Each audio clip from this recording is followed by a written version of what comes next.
Last time we were on this property, it was for a controlled burn, and that's a pretty cool video if you haven't seen it. But today's mission is TSI, and you're benefiting both wildlife and the financial aspects of a property as well. Yep, your timber value goes up when you eliminate less desirable species. They're competing with white oaks, walnuts, those type of trees.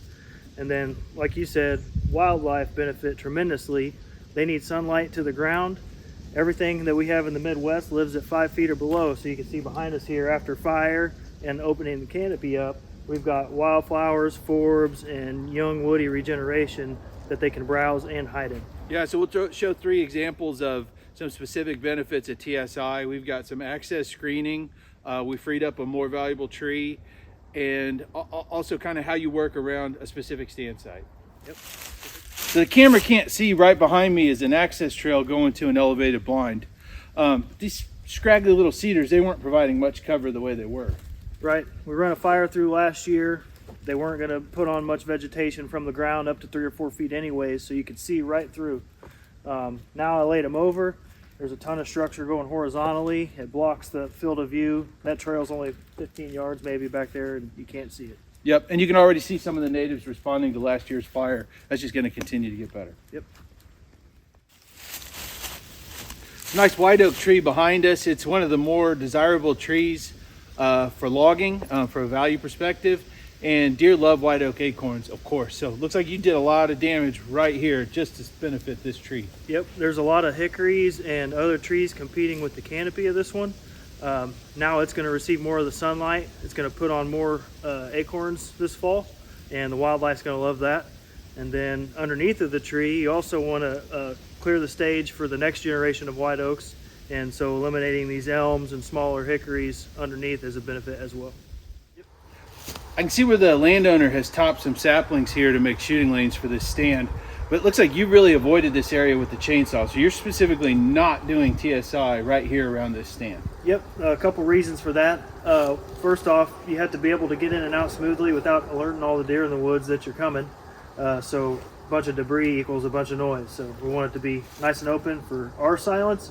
Also, we want the deer to have relief from the cover that we just created around the stand site. Create a hub of activity here. Maybe you throw a scrape rope in, a mineral site, a mock scrape on the ground, whatever that might be, to bring the deer within bow range. Yeah.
So I see you doing different techniques in here. Some you double girdle, some you fall, and I saw you treated that hackberry there. Yeah, sometimes hackberries can be pretty vigorous resprouters, and in a matter of a couple of years you got the same problem that you just eliminated. So it might be one that you terminate with chemical. And then double girdles, like on this hickory and this elm, they're going to resprout at that double girdle mark, and so you can tell they're at about a head height for a deer as they're moving along this, what just happens to be the upper third line that we talk about a lot. They're going to find browse on each of those trees to hit along the way.